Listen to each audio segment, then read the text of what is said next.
Marwar bulletin के सभी दर्शकों को चंद्रमोहन कल्ला का नमस्कार। राम राम ने खम्मा गणिसा। आज के मुख्य समाचार। जोधपुर बनी देश की सबसे हॉट सीट। शेखावत को मोदी पर तो वैभव को अशोक गहलोत पर भरोसा। जोधपुर में होगा पीएम मोदी और अशोक गहलोत के बीच टक्कर का मुकाबला। प्रधानमंत्री नरेंद्र मोदी ने कहा कि देश की आय पर मैं पंजा नहीं रखने दूंगा। जिला निर्वाचन अधिकारी ने कहा लोकसभा चुनाव के लिए वोटर लिस्ट तैयार। सीएम गहलोत ने साधा निशाना, कहा मोदी ने क्या 5 साल में ही सभी परीक्षण किए। बाड़मेर पर 42 साल बाद राजपूतों पर खेला कार्ड कांग्रेस ने। अब समाचार विस्तार से। राजस्थान की सबसे हॉट सीट जोधपुर बन गई है। पूरे देश की नजरें जोधपुर रहेगी। कारण यहां से मुख्यमंत्री अशोक गहलोत के पुत्र वैभव गहलोत व प्रधानमंत्री नरेंद्र मोदी के नजदीकी केंद्रीय मंत्री गजेंद्र सिंह शेखावत के बीच मुकाबला है। वैभव गहलोत सोमवार सुबह इंटरसिटी से जोधपुर आ रहे हैं, जिसके लिए जिला शहर व देहात कांग्रेस शक्ति परीक्षण की तैयारियों में जुटी हुई है। वैभव स्टेशन से शहर कांग्रेस कार्यालय तक पैदल आएंगे और अपने चुनावी प्रचार का शंखनाद करेंगे। दूसरी ओर गजेंद्र सिंह शेखावत चुनावी प्रचार शुरू कर चुके हैं। जोधपुर शहर, लोहावट, फलोदी, पोखरण, लूणी में जनसंपर्क कर जनसभाओं को संबोधित कर चुके हैं। शेखावत 6 अप्रैल को घट स्थापना के दिन अपना नामांकन दाखिल करेंगे। पंडित ने उन्हें सुबह 11 बजे से दोपहर तक का शुभ मुहूर्त भी बताया है। दूसरी ओर वैभव गहलोत की चुनावी बागडोर जिला संगठन संभाल रहा है। वे सोमवार को शहर की तीनों विधानसभा क्षेत्रों में घूमेंगे। वर्तमान में जिले में 6 कांग्रेसी विधायक हैं, जबकि भाजपा को अभी भी मोदी फैक्टर पर भरोसा है।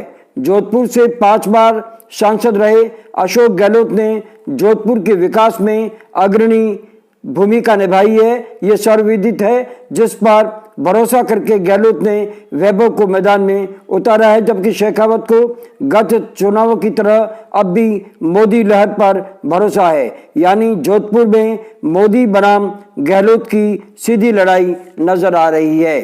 उधर आज प्रधानमंत्री नरेंद्र मोदी ने कहा है कि वे जनता के पैसे पर पंजा नहीं पड़ने देंगे। वे दिल्ली के तालकटोरा स्टेडियम में देश की 500 से अधिक लोकसभा सीटों पर एक साथ वीडियो कॉन्फ्रेंसिंग के जरिए संबोधित कर रहे थे। मोदी ने कहा चौकीदार एक स्प्रिट है।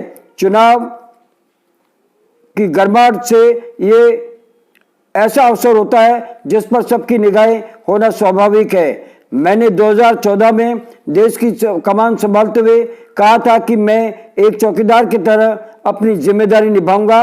उन्होंने कहा कि चौकीदार कोई व्यवस्था नहीं है।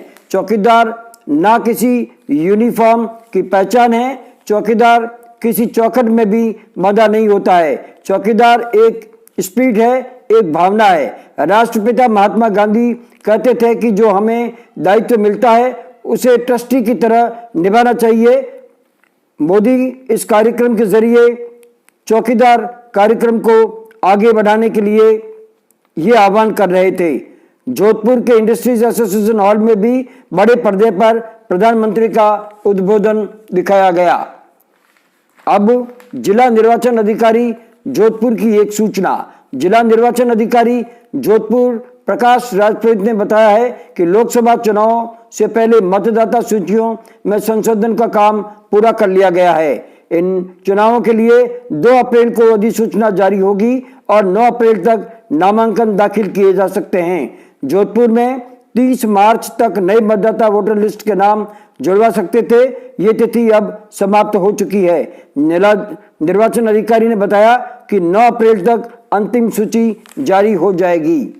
राजस्थान के मुख्यमंत्री अशोक गहलोत ने प्रधानमंत्री नरेंद्र मोदी पर निशाना साधते हुए कहा है कि वे एंटी सैटेलाइट मिसाइल के सफल परीक्षण में वैज्ञानिकों को नजरअंदाज करते हुए पूरा श्रेय खुद ले रहे हैं और ऐसा बता रहे हैं जैसे ये सभी उनके कार्यकाल में गत 5 सालों में ही हुआ हो। उन्होंने कहा कि जिस प्रकार देश को बताया गया है कि पीएम देश की सूचना देना चाहते हैं और 40 मिनट तक देश भयभीत रहा और सोचने लगा कि कहीं देश पर फिर कोई नोटबंदी तो नहीं लाद दी गई है।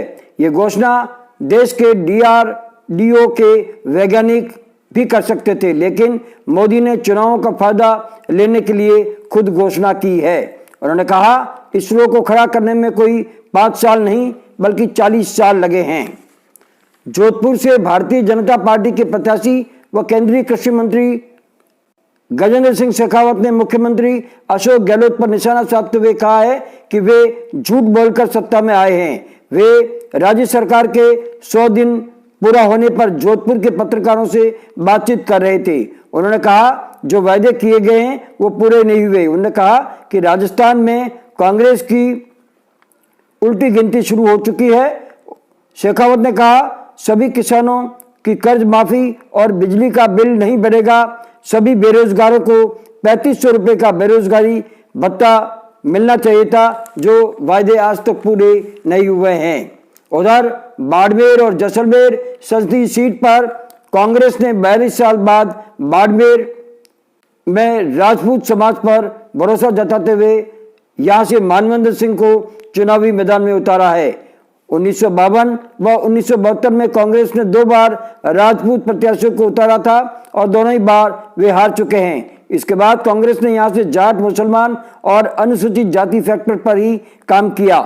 यहां से कांग्रेस व भाजपा दोनों के टिकट पर कर्नल सोनाराम और बाद में हरीश चौधरी सांसद रह चुके हैं। इस बार अभी तक मानवेंद्र के सामने भारतीय जनता पार्टी ने ये समाचार बोले जाने तक अपने पत्ते नहीं खोले थे। इसके साथ ही हमारा आज का ये समाचार बुलेटिन यहीं समाप्त होता है। अगले समाचार बुलेटिन के साथ फिर हाजिर होंगे, तब तक के लिए हमें आज्ञा दीजिए। जय हिंद।